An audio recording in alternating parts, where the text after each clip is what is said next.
Hello everyone, welcome to Parul physics KV. आज इस video में हम पढ़ेंगे कि वेव थ्योरी क्यों फेल हो जाती है फोटो इलेक्ट्रिक इफेक्ट को एक्सप्लेन करने के लिए। Photo electric effect can not be explained on the basis of wave theory. Wave theory के बेसिस पे हम फोटो इलेक्ट्रिक इफेक्ट एक्सप्लेन नहीं कर सकते हैं। There are certain reasons for that. The first reason is, according to wave theory, kinetic energy of photoelectrons must increase as the intensity of light is increased. Wave theory के according जैसे ही हम light की intensity बढ़ाएंगे अगर, तो surface के अंदर जो इलेक्ट्रॉन है it will gain more energy. Intensity should be related to the energy gain by that electron according to wave theory. तो इंटेंसिटी को इंक्रीज करने पे इलेक्ट्रॉन की काइनेटिक एनर्जी बढ़ जानी चाहिए. बट एक्सपेरिमेंटल ऑब्जर्वेशंस क्या शो करती हैं? They show that kinetic energy of photo electrons does not depend upon the intensity of incident radiation. जो काइनेटिक एनर्जी है इलेक्ट्रॉन की वो खाली किस पे डिपेंड करती है? फ्रीक्वेंसी पे डिपेंड करती है. इंटेंसिटी ऑफ इंसिडेंट रेडिएशन पे डिपेंड नहीं करती है. तो यहाँ पर हमारी वेव थ्योरी फेल हो जाती है, which says that light has a wave nature.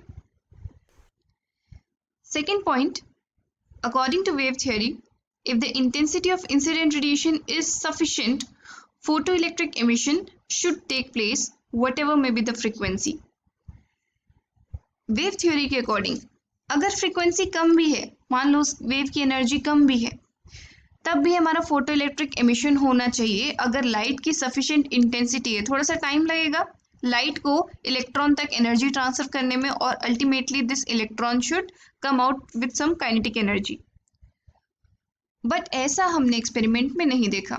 Experimental observation show that if frequency is less than certain frequency known as threshold frequency, no emission of photo electrons take place, whatever may be the intensity. Experiment हमें यही बताता है कि अगर frequency एक certain frequency से कम हो गई, थ्रेशोल्ड फ्रीक्वेंसी से, तो उस केस में फोटो इलेक्ट्रिक एमिशन हमें देखने को नहीं मिलेगा.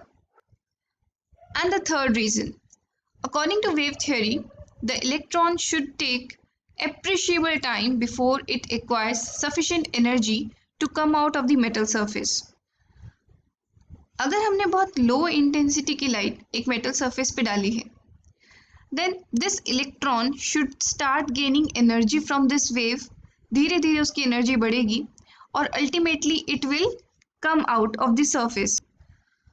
तो इस कम इंटेंसिटी वाली रेडिएशन से एनर्जी एब्जॉर्ब करने में, सफिशिएंट एनर्जी एब्जॉर्ब करने में इसे थोड़ा टाइम लगेगा.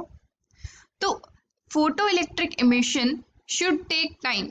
लाइट गिरी सरफेस पे, इलेक्ट्रॉन ने धीरे धीरे एनर्जी एब्जॉर्ब करी सिंस इंटेंसिटी वाज लेस, और आफ्टर सम टाइम जब उसने वो सर्टेन एनर्जी अटेन कर ली, it has come out of the surface.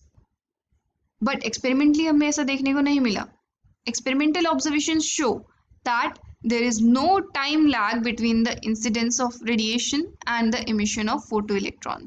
जैसे ही लाइट गिरती है, if it satisfies this particular condition, instantly electron comes out.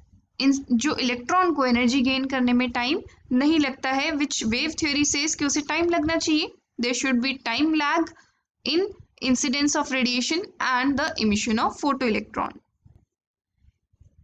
With this we came to the conclusion that हमारी जो रेडिएशंस आती हैं उनका पार्टिकल नेचर भी है, जिसमें एक पार्टिकल को, एक क्वांटा को हम बोलते हैं फोटॉन, और ये जो इलेक्ट्रॉन्स है they absorb the packets of photon, that is photons which are packets of energy.